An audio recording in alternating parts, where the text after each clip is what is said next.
Subhanalladzi asra bi 'abdihi lailan minal masjidil haram.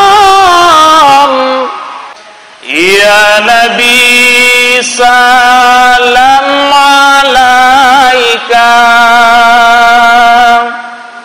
ya Rasul salam. Bapak camat, bapak sekcam, kalau digabung umurnya ada 100, Mak? Belum. Paling-paling kalau cukup 100 ditambah Pak Lurah. Mungkin cukup ya. Hayya 'alal falah.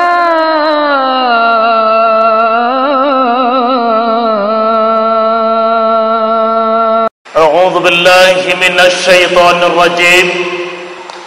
Bismillahirrahmanirrahim. Assalamualaikum warahmatullahi wabarakatuh.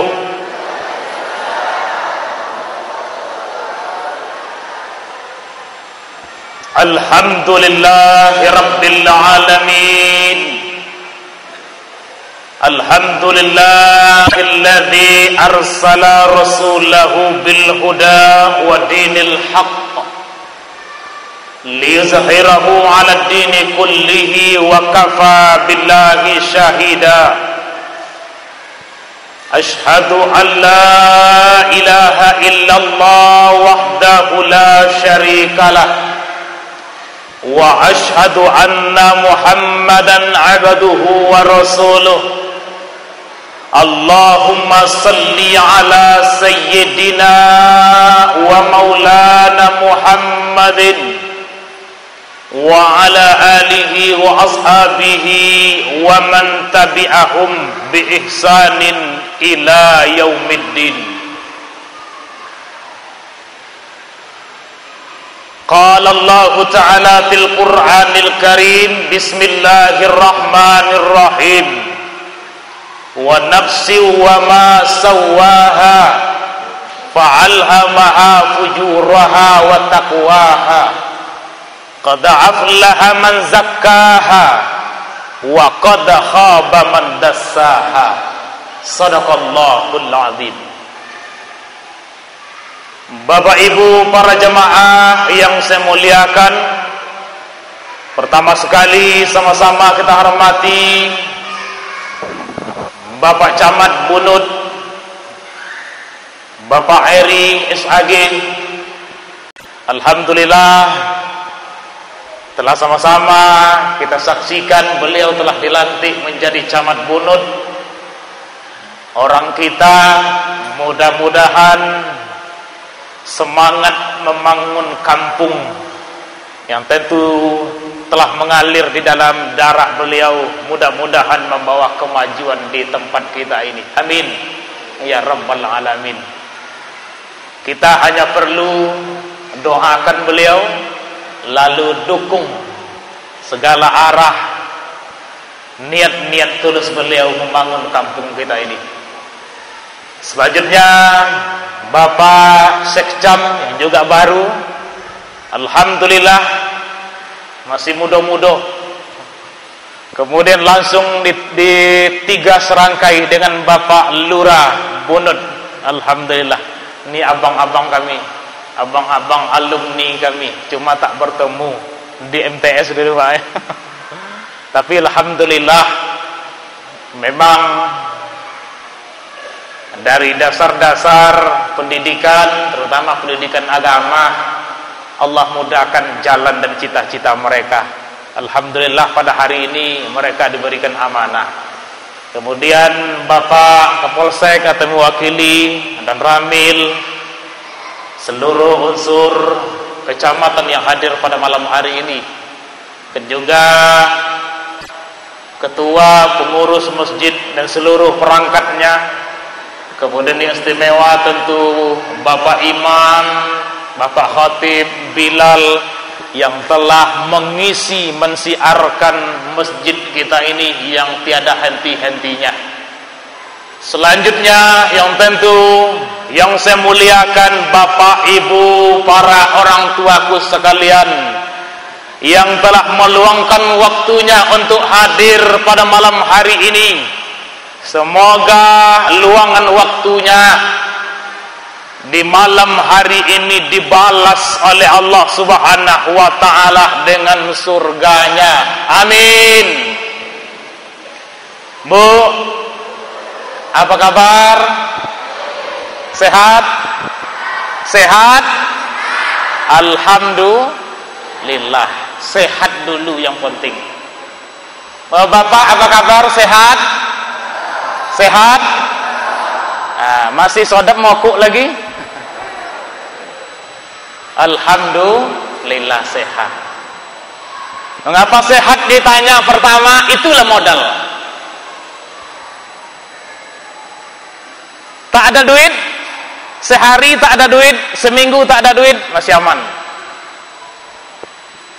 Tapi kalau sakit gigi 2 hari, 1 jam, itu dunia berkunang-kunang rasanya.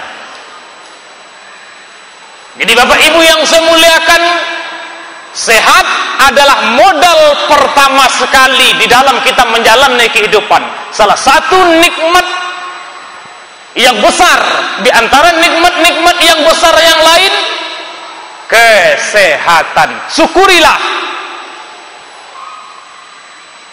Bagaimana cara mensyukuri kesehatan? Gunakan sehat itu untuk banyak-banyak ibadah kepada Allah.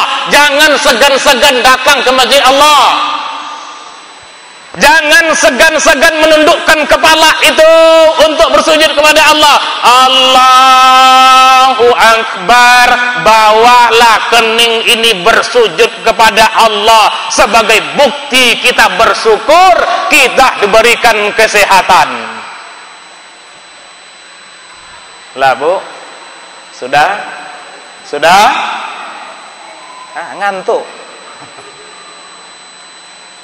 Jadi Bapak Ibu yang saya muliakan, sebanyak apapun duit, sebagus apapun rumah, seenak apapun makanan, kalau badan sakit, semuanya menjadi tak enak. Rumah bagus, bertingkat mewah, tempat tidur puluhan juta, ber-AC luar biasa, enak di dalam. Tapi kalau badan sakit, gelisah di dalam itu.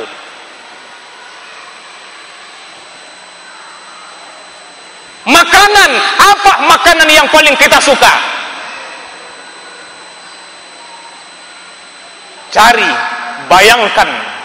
Tapi ketika ditarik saja satu nikmat oleh Allah Subhanahu wa taala, nikmat apa? Nikmat perasa di lidah kita.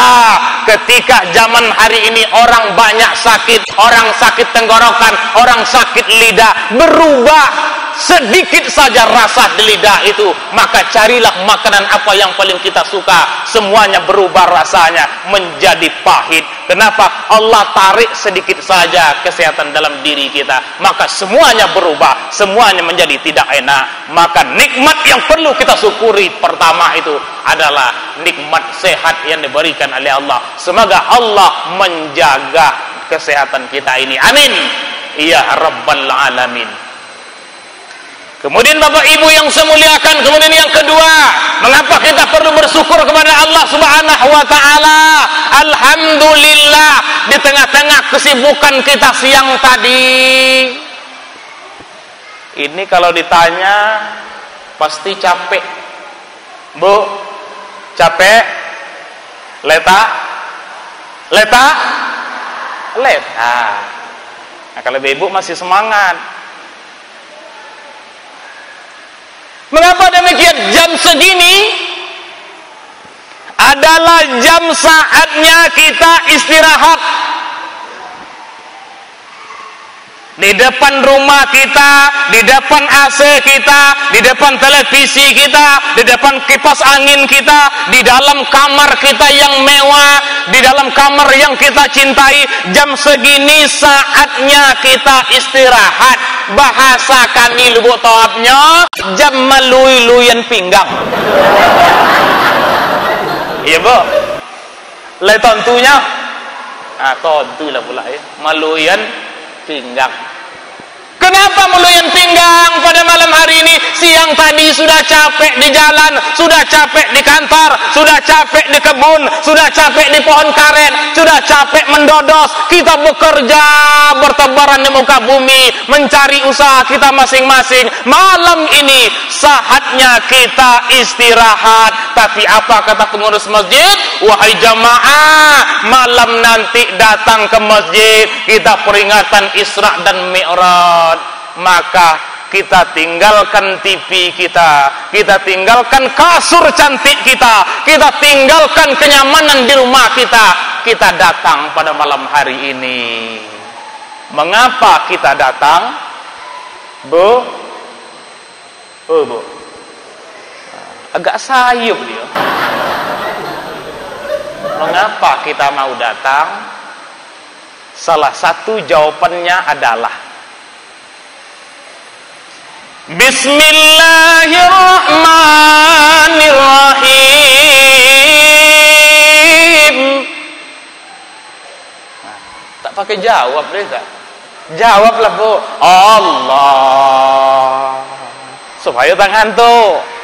Ulang ya. Mau jawab Bapak Ibu-ibu? Oke, kalau semangat mantap. Bismillahirrahmanirrahim.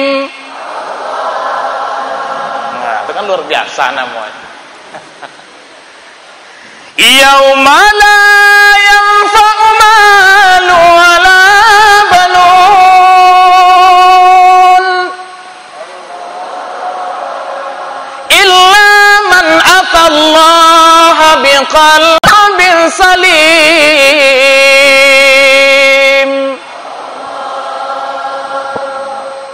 Obe ya? Obe, Bu? Obe? Pada hari ketika manusia telah dihadapkan kepada Allah, maka tak berguna lagi harta bendanya, tak bermanfaat lagi anak keturunannya, kecuali orang yang menghadap kepada Allah membawa hati yang selamat. Allah. Bapak Ibu yang saya muliakan, salah satu alasannya kita hadir karena kesadaran itulah. Kata Pak Camat tadi, kematian tak bisa dielak-elakkan. Kematian sudah pasti, sudah tercatat. Kita sudah pegang nomor undian masing-masing. Mau kemana lari? Tak ada tempat untuk berlari. Kalau seandainya ada alat yang bisa membuat kita terhindar dari kematian, atau ada tempat di mana apabila kita pergi ke tempat itu menghindarkan kita dari kematian, maka usaha kita hari ini adalah mencari duit sebanyak-banyaknya untuk mendapatkan alat itu, untuk pergi ke tempat yang bisa menghindarkan kita dari kematian. Tapi ternyata tidak ada. Maka Bapak Ibu yang semuliakan, nyamannya tempat tidur sekarang di rumah, nyamannya di depan televisi kita menonton, meninggalkan sinetron kecintaan ibu-ibu. Kita datang ke masjid ini. Kenapa? Akan datang suatu masa semua itu akan kita tinggalkan, maka harta benda tinggal, anak keturunan tinggal, tidak ada yang bisa memberi manfaat illa man atallaha biqalbin salim, kecuali orang yang menghadap kepada Allah membawa hati yang selamat. Siapa ciri-cirinya hati yang selamat itu? Mereka yang terpaut hatinya dengan agama Allah. Siapa mereka itu? Mereka yang ringan langkah kakinya datang ke masjid Allah. Semoga kita termasuk ke dalamnya. Amin ya rabbal alamin. Itu nomor satu. Nomor dua, Yuk sama-sama kita berselawat kepada Nabi kita Muhammad sallallahu alaihi wasallam. Sallallahu ala Muhammad.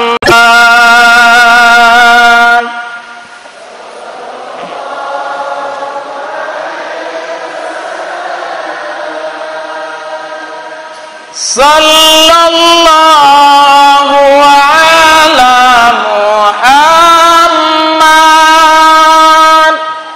Sallallahu alaihi wasallam.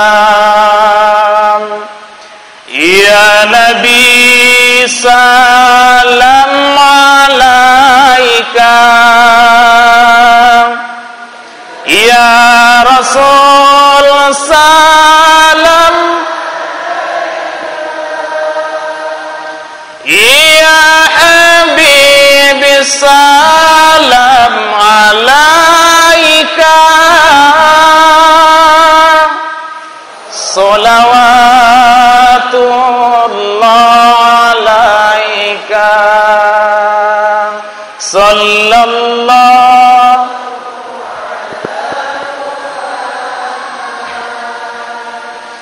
sallallahu alaihi wasallam.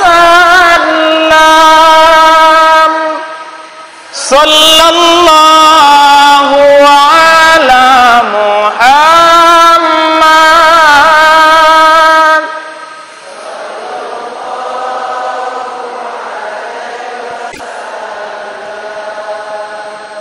Ada yang ngantuk, Bu? Ada yang ngantuk? Ngantuk? Ngantuk? Mudah-mudahan tidak ngantuk. Bapak Ibu yang saya muliakan, pada malam hari ini sama-sama niat kita memperingati Isra dan Mi'rajnya Nabi besar Muhammad sallallahu. Mudah-mudahan apa yang kita peringatkan ini membawa nilai-nilai kebaikan di dalam kehidupan kita. Sudah berapa lama kita memperingati Isra dan Mi'raj?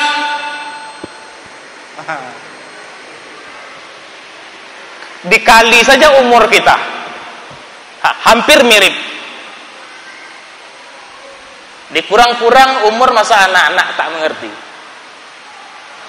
Kalau 30 tahun, sekurang-kurangnya sudah 20 tahun kita peringati. Ada yang 50 tahun, ada yang 60 tahun, ada yang 70 tahun. Setiap tahunnya berulang peringatan. Kira-kira ada tidak dampak peringatan itu dalam kehidupan kita? Sudah lama-lama datang ke masjid, duduk pinggang sakit, somut-somutan, kijang-kijangan, kepala poning, mata berkunang-kunang. Tapi ketika pulang tak dapat sedikit hikmah daripada peringatan yang setiap tahun kita peringati itu. Bapak Ibu yang saya muliakan,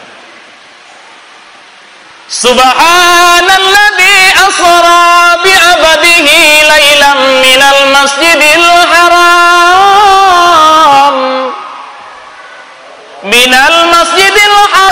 ilal masjidil aqsa alladzi barakna haulahu linuriyahu min ayatina innahu huwas samiul basir. Bau digaskan Allah. Jadi pas itu tuh sambil ngantuk pun bisa. Nah, itu maksud ambo. Allah. Kita nampak ngantuk. Lah Bu ya. Nah, itu muajen jurusnya tuh. Bapak Ibu yang saya muliakan, maha suci Allah yang telah memperjalankan hambanya Muhammad pada sebagian malam yang di sekelilingnya diberkahi oleh Allah Subhanahu wa ta'ala. Allah hendak menunjukkan tanda-tanda kekuasaan Allah. Kenapa? Allah adalah zat yang maha mendengar, zat yang maha melihat. Diperjalankanlah Muhammad ini tadi, Bapak Ibu yang semuliakan. Kata Bapak Camat tadi, salah satu yang diujinya adalah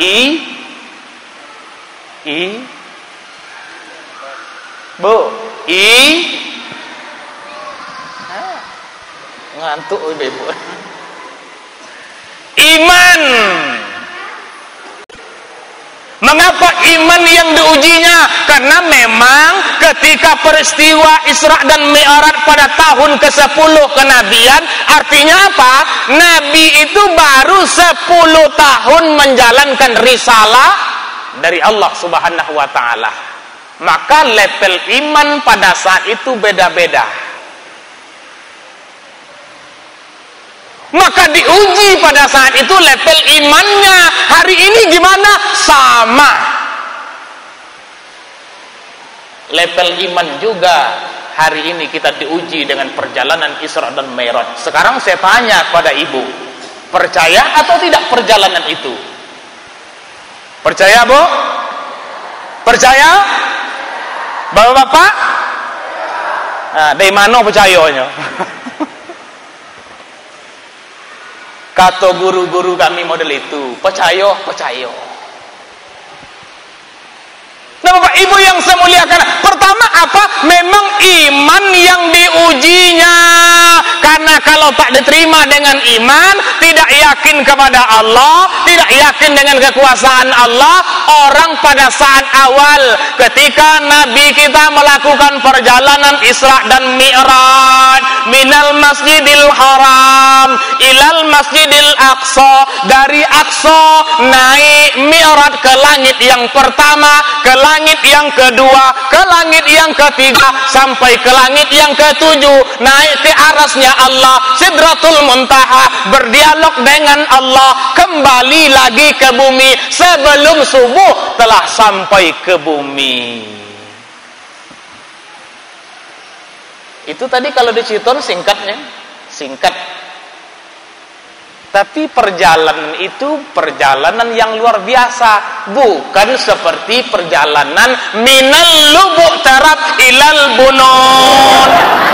Bapak tadi iris waktu kita ada 20 menit. Minal lubu' tarat ilal bunun 20-30 menit, dekat. Tapi perjalanan yang kita ceritakan tadi, Bapak Ibu yang semuliakan, ini tanda-tanda kebesaran Allah diisi, yang diuji iman. Apa perjalanan itu? Jauhnya luar biasa, tak tertandingi oleh kilometer perjalanan umat manusia hari ini. Pada zaman Nabi pada saat itu, perjalanan dari Masjidil Haram ke Masjidil Aqsa, ada sejarah mengatakan 1 bulan pergi, 1 bulan balik, lebih kurang 2 bulan perjalanan pergi, balik ke kampung lagi. Itu dulu. Kalau hari ini berapa jaraknya? Lebih kurang dari Mekah ke Palestina. Itu apabila kita tengok di Google Map, itu lebih kurang jaraknya 1512 km. Berapa, Bu? Coba diulang. Tidak dapat kami, Ustaz, terlupa. 1512 km, lebih kurang 1500 km dari Masjidil Haram menyusuri Laut Merah menuju ke Palestina. Lalu kalau pakai bus berapa lama kita tempuh? Hari ini itu kalau kecepatannya 80 km per jam, maka ditempuh lebih kurang 15 atau 16 jam perjalanan darat hari ini. Kalau dulu itu yang sebulan pergi, sebulan balik. Ini jarak. Lalu Bapak Ibu yang saya muliakan, ada yang luar biasa lagi. Dari Masjidil Aqsa, Nabi kita naik sampai berdialog dengan Allah, menembus perjalanan 7 lapis langit, Sidratul Muntaha, arasnya Allah. Ini jarak yang tak bisa dikilo-kilokan. Tidak ada kilometernya. Jadi ketika itu makanya Nabi mengatakan berapa jarak? Kata Nabi, jarak dari langit yang pertama ke langit yang kedua saja 500 tahun perjalanan. Bapak-bapak, 500 tahun perjalanan. Kira-kira bisa dihitung? Bisa dihitung tak? Siapa yang bisa hitung? Sebelum kita hitung, ayo kita tanya, adakah di dalam masjid ini orang yang berumur 100 tahun? Ada, Bu? Kalau ada, angkat tangan. Ada. Tidak ada 100 tahun. Bapak Camat, Bapak Sekcam, kalau digabung umurnya ada 100, Pak? Belum. Paling-paling kalau cukup 100 ditambah Pak Lurah. Mungkin cukup ya. Anggap saja mereka ini umur 35 tahun, anggap saja. Dikali 3, berapa itu? Nah, 100 lebih. Jadi Bapak Ibu yang saya muliakan, untuk mencapai 100 saja butuh 3 generasi berbeda. Bukan generasi yang sama tadi. Artinya apa? Bapatannya, anaknya, cucunya baru mencapai 100 tahun. Lalu bagaimana cara kita menghitung perjalanan 500 tahun? Berapa generasi untuk menghitungnya? Ini perjalanan. Rasul tidak menyebutnya kilometer, 500 kilometer. Tidak.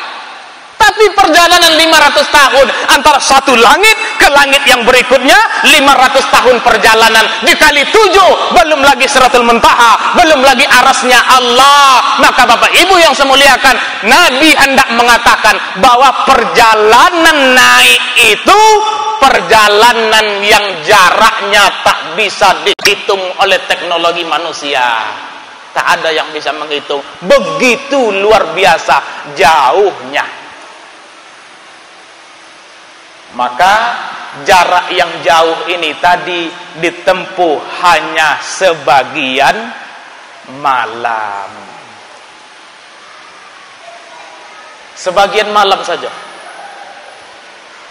Nah Bapak Ibu yang saya muliakan, inilah bukti Allah ingin menunjukkan tanda-tanda kekuasaannya. Maka diuji orang yang beriman. Mereka yang imannya masih rendah tak bisa menerima ini. Itu contoh rombongan-rombongan si Abu Jahal, Abu Lahab, siapa lagi? Abu-abuan. Nah.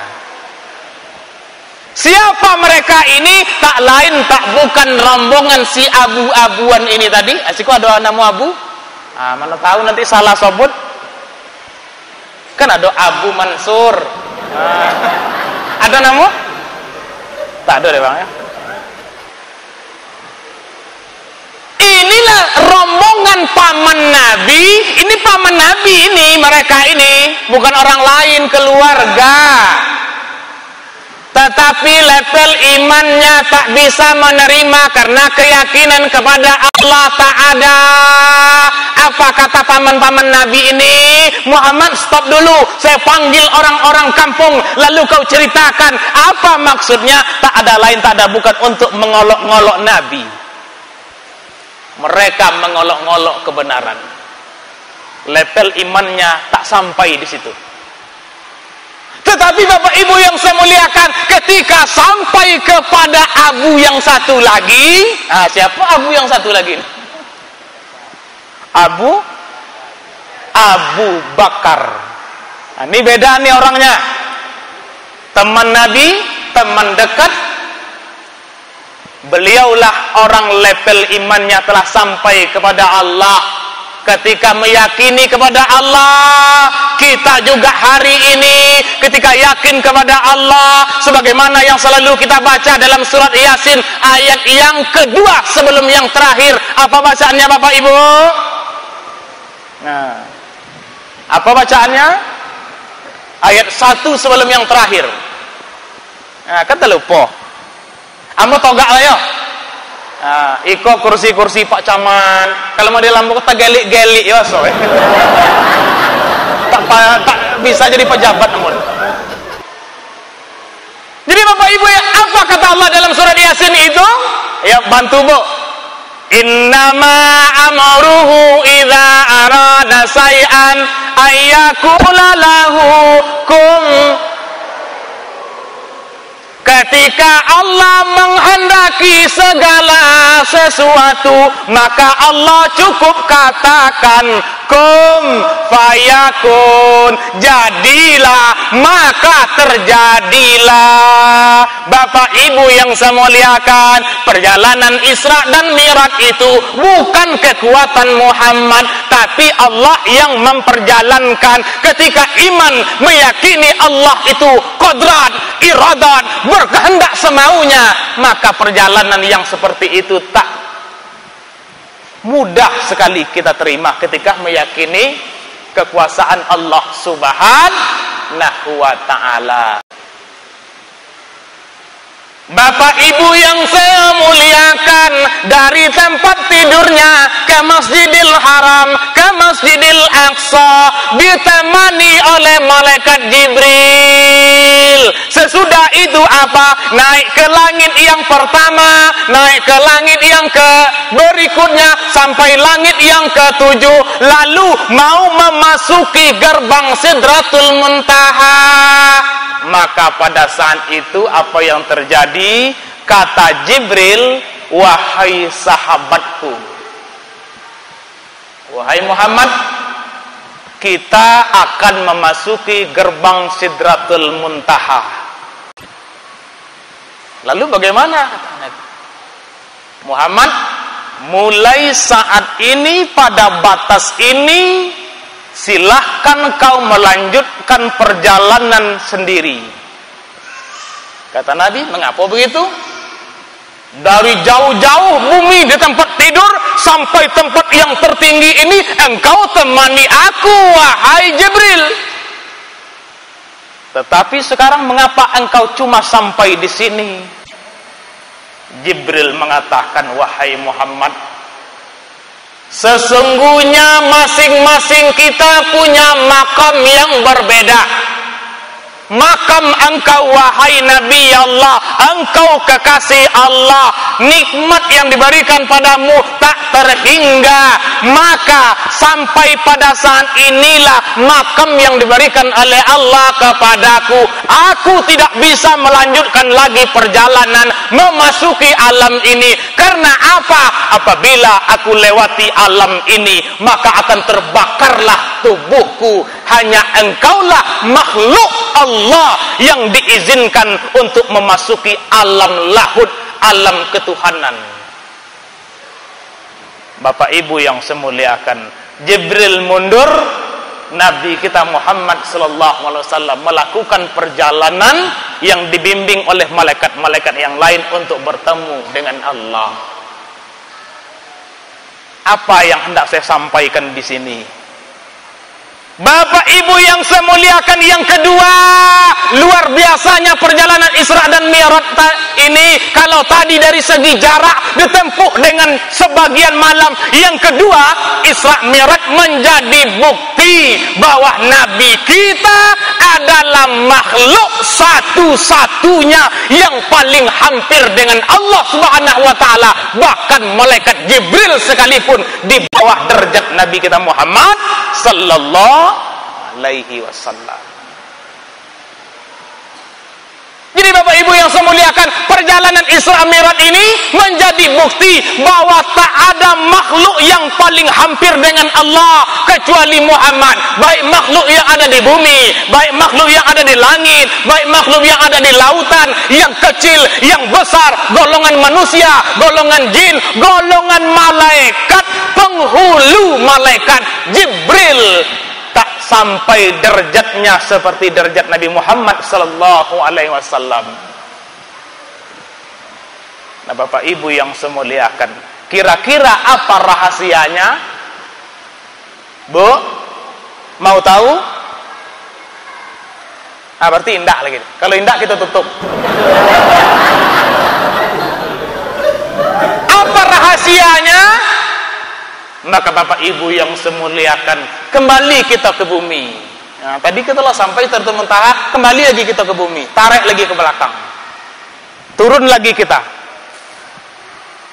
Bapak Ibu yang semuliakan, konon di dalam sejarah, kalau tadi kita telah sampai Sidratul Muntaha, Jibril mundur, lalu kita tarik lagi kembali ke bumi, kembali pada saat Nabi kita akan dipersiapkan, akan melaksanakan Isra dan Mi'raj, akan diangkat derajatnya paling tinggi di sisi Allah Subhanahu wa taala. Maka di dalam sejarah kita kenal Nabi kita Muhammad sallallahu alaihi wasallam tidak kurang ada 5 kali dada beliau dibelah. Di antaranya adalah pada saat akan diberangkatkan Isra dan Mi'raj. Wahai Muhammad, berbaringlah. Datang malaikat Jibril, datang malaikat Mikail, lalu Muhammad pun dibaringkan. Lalu apa yang kau lakukan kepada aku, kata Muhammad? Berbaring. Lalu malaikat Jibril membelah dada Nabi, membersihkan isinya. Lalu apa yang terjadi setelah dibersihkan? Lalu diisilah dada Nabi tadi dengan 3 perkara. Apa itu? Pertama iman, yang kedua ilmu, yang ketiga hikmah. Berapa, Bu? Nah, tak dapat yang lain tadi tak lah, yang 3 kok lah aduh. Dapat yang 3 kok dihafal lah aduh. Pertama apa? Iman. Yang kedua ilmu. Yang ketiga, di mana itu dimasukkan? Dalam. Ah, dapat itu baliklah.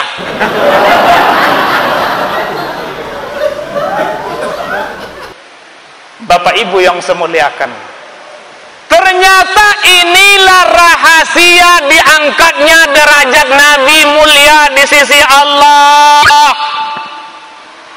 Ternyata ada proses pembersihan dada beliau. Maka oleh orang-orang tua-tua kita, orang-orang yang menjalani ilmu tarekat, dalam dunia modern Islamnya ilmu tasawuf, kalau di kampung-kampung kita sebut orang-orang bersuluk, maka proses pembedahan dada Nabi tadi inilah menjadi salah satu jalan di dalam kita mengarungi dunia pertarikatan, dunia persulukan.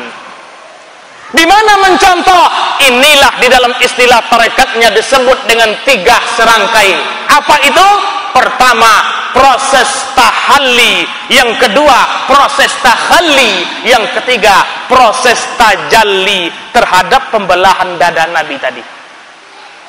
Maksudnya apa? Kalau kita sebagai manusia ingin hampir dengan Allah, ingin dekat dengan Allah, ingin diangkat derajat kita hampir-hampirnya dengan Allah, sebagaimana orang-orang tarikat. Tarikat itu apa? Orang yang sedang menjalani upaya untuk berada sedekat mungkin dengan Allah dengan amalan-amalan zikir-zikir tertentu. Maka syarat yang pertama kalau kita ingin diangkat derajat kita, mulia kita, tak ada lain dan tak ada bukan sebagaimana dicontohkan di dalam proses pembedahan dada Nabi. Apa yang pertama? Dikenal dengan istilah tahalli. Apa itu tahalli? Proses pembersihan hati kita. Lah, Bu, lah kalau kita mau diangkat derajat kita dekat dengan Allah, apa yang pertama? Bersihkan hati. fi qulubihim maradun fazadahumullahu marada. Di dalam hati mereka masih ada penyakit. Kalau tak dibersihkan, Allah tambah sakit itu. Qad aflaha man zakkaha wa qad khaba man dassaha. Beruntunglah orang-orang yang senantiasa membersihkan hatinya. Rugi serugi-ruginya orang yang malah mengotorinya. Kalau ingin hampir dengan Allah, cara yang pertama, bersihkan hati. Tak ada lain. Maka di dalam dunia tasawuf itu, dunia tarekat itu, dunia suluk itu, taubat itu pintu pertama. Tidak ada lain. Ya Pak ya? Taubat pertama. Jadi Bapak Ibu yang saya muliakan, apa di antara mengobati hati itu? Di antaranya perbanyak zikir kepada Allah Subhanahu wa taala. Makanya kalau ada di antara kita yang memasuki dunia tarekat, salah satu untuk membersihkan hati itu perbanyak zikir, hantam hati ini dengan zikir kepada Allah. Makanya tarekat Qadariyah, tarekat Naqsabandiyah punya dua amalan zikir. Pertama apa? Ismul Zat, Allah, Allah, Allah, Allah. Yang kedua apa? Nafi wa isbat, la ilaha illallah. Ustaz asyik tarikat ya? Apa Ustaz masuk tarikat? Tidak. Ikut salah satu metode, maksud ambo. Metode.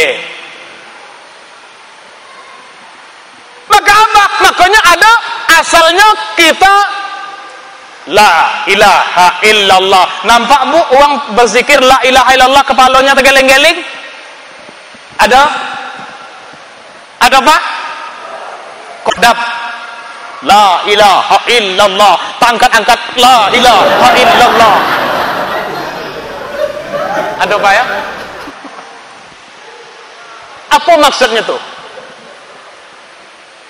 La ilaha illallah sampai tak sehat ke pian. La ilaha illallah, la ilaha sampai ada yang togak. Ada ya? Wah. Apa maksudnya kira-kira? Menggeleng itu la ilaha illallah ini asalnya dari orang-orang tarikat sebenarnya. Cuma kita mengikut, nampak orang tua-tua kita dari generasi ke generasi, orang tua kita la ilaha illallah menggeleng, kita ikut pula menggeleng. Dari mana asalnya? Itu amalan-amalan orang tarikat sebenarnya. Apa maksudnya? Ada maksudnya, bukan tergeleng-geleng tentu tua. Ada maksud. Maka kata Syekh Muhammad Nawawi Al-Jawi, kata beliau, la ilaha illallah menggeleng itu maksudnya apa? Ketika kita menggeleng itu seperti ini, la ilah, ditarik dari pusat ini sampai ke otak, la ilah illallah, kita belokkan ke kanan, lalu Allah kita hantam ke hati kita yang berada di dada sebelah kiri ini, la ilaha illallah, masukkan ke dalam hati. Itu maksudnya. Tujuannya untuk apa? Tak ada lain, tak ada bukan, untuk menghantam hati tadi dengan kalimat Allah, Allah, la ilaha illallah, untuk membersihkan hati daripada sifat-sifat yang tercela. Itu maksudnya. Lah bu, lah Bapak lah. Nah, isu jangan la ilaha illallah, la ilaha illallah. Kemana-mana kepala kan? Salah satunya itu pendapat yang mengatakan la ilaha illallah, hantamkan ke dalam jantung hati kalimat Allah untuk membersihkan apa? Latifatul qalbi, sesuatu yang halus di dalam lubuk hati, itu maksudnya. Atau kalimat Allah, Allah, Allah, Allah 5.000 kali setiap satu waktu. Di mana dihantamkan? Ke dalam hati. Allah, Allah, Allah. Jadi bukan sekadar la ilaha illallah, la ilaha illallah, la ilaha illallah, Allah Allah Allah Allah, mato tamano-mano, pikiran tamano-mano. Sebanyak apapun dibaca tak nyambung. Untuk apa? Untuk membersihkan hati kita dari sifat yang tercela. Maka apa?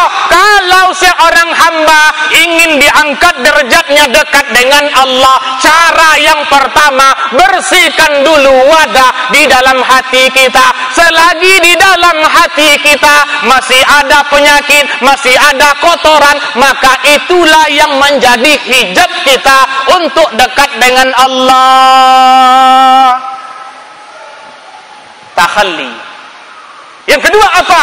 Tahalli. Tahalli itu apa? Setelah wadah itu dibersihkan, hati itu telah dibersihkan, maka wadah yang sudah bersih tadi isilah dengan sifat-sifat yang terpuji. Bu.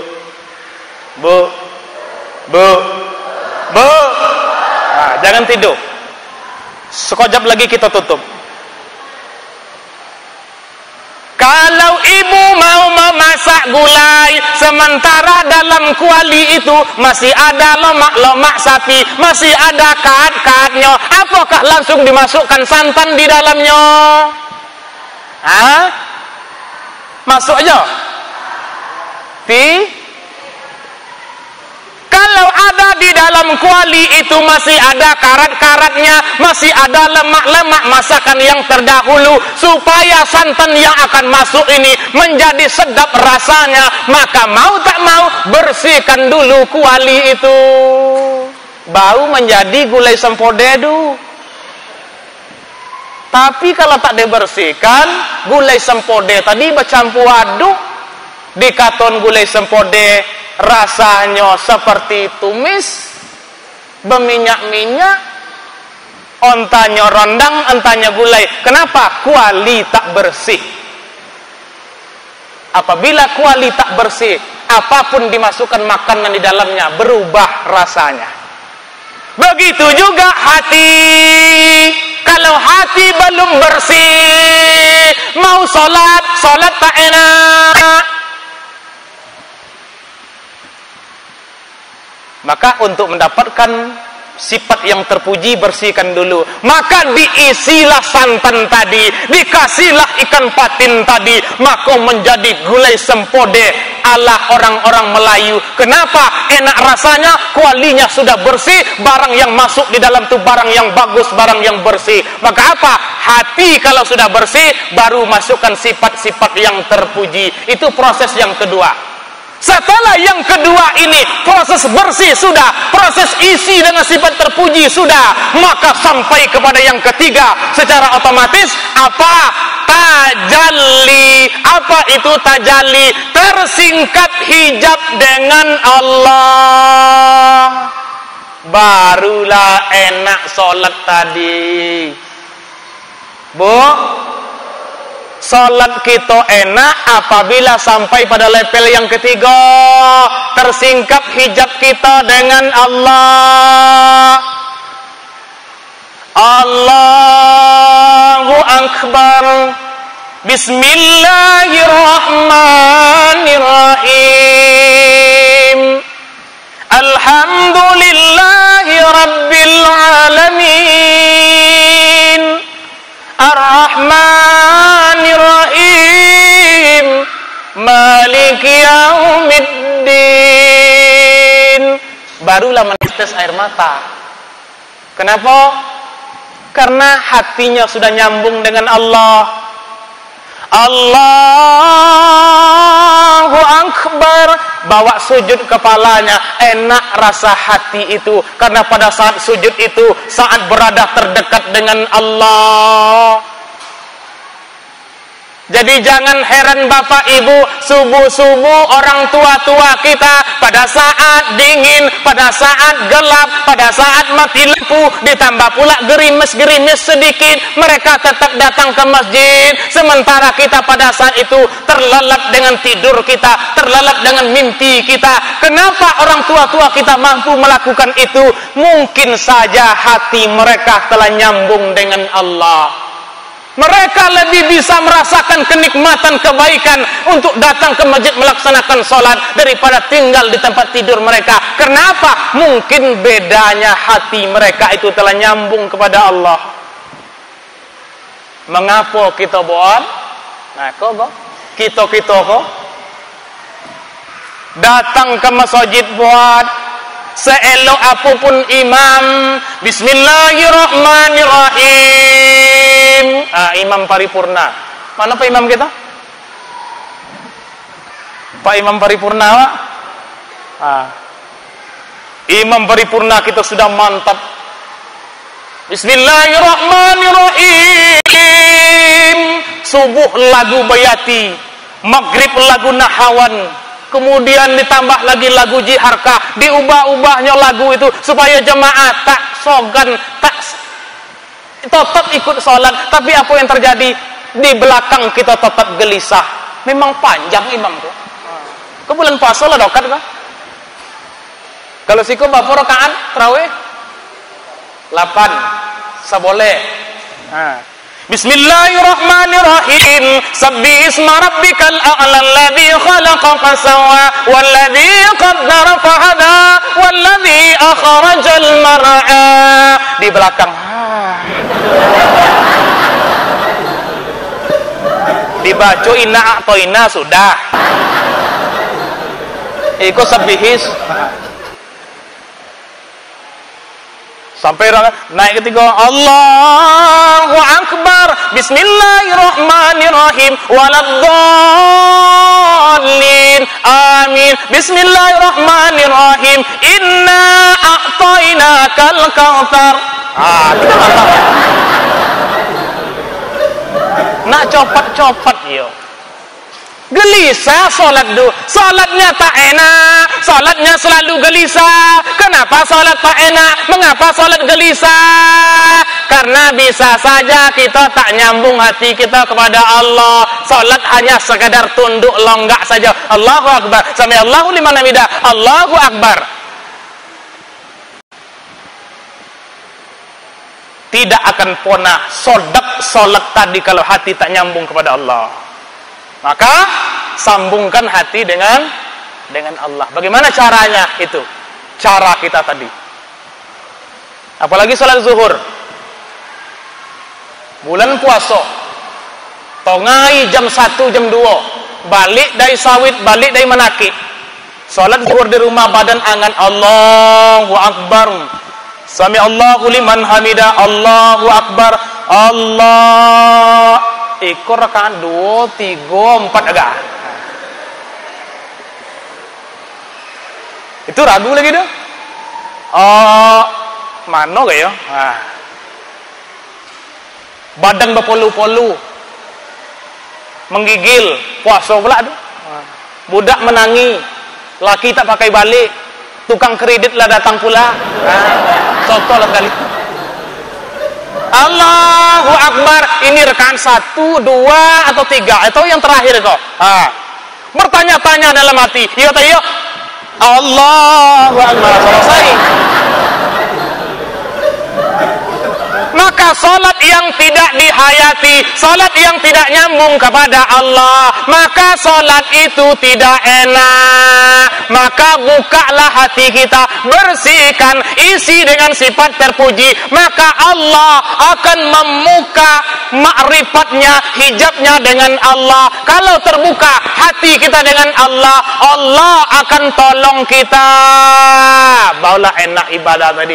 Jadi Bapak Ibu yang semuliakan, inilah yang seharusnya bisa kita contoh dari perjalanan Nabi besar kita Muhammad sallallahu alaihi wasallam. Di antara sekian banyak hikmah Isra dan Mi'raj itu, di antaranya yang kita ceritakan malam hari ini, bahwa Isra dan Mi'raj itu merupakan perjalanan suci. Derajat Nabi diangkat luar biasa, melebihi makhluk-makhluk yang lain, bahkan malaikat Jibril sekalipun. Karena apa? Di antaranya yang kita contoh adalah beliau pernah dibersihkan dadanya, diisi dengan iman, ilmu, hikmah. Lalu karena itu pula lah beliau diangkat derajatnya. Inilah yang kita contoh sebagai umatnya. Bersihkan pula hati kita, buang sifat-sifat tercela, isi dengan sifat-sifat yang terpuji. Kalau sudah demikian, barulah kita bisa bermesraan dengan Allah Subhanahu wa ta'ala. Semoga bermanfaat. Amin ya rabbal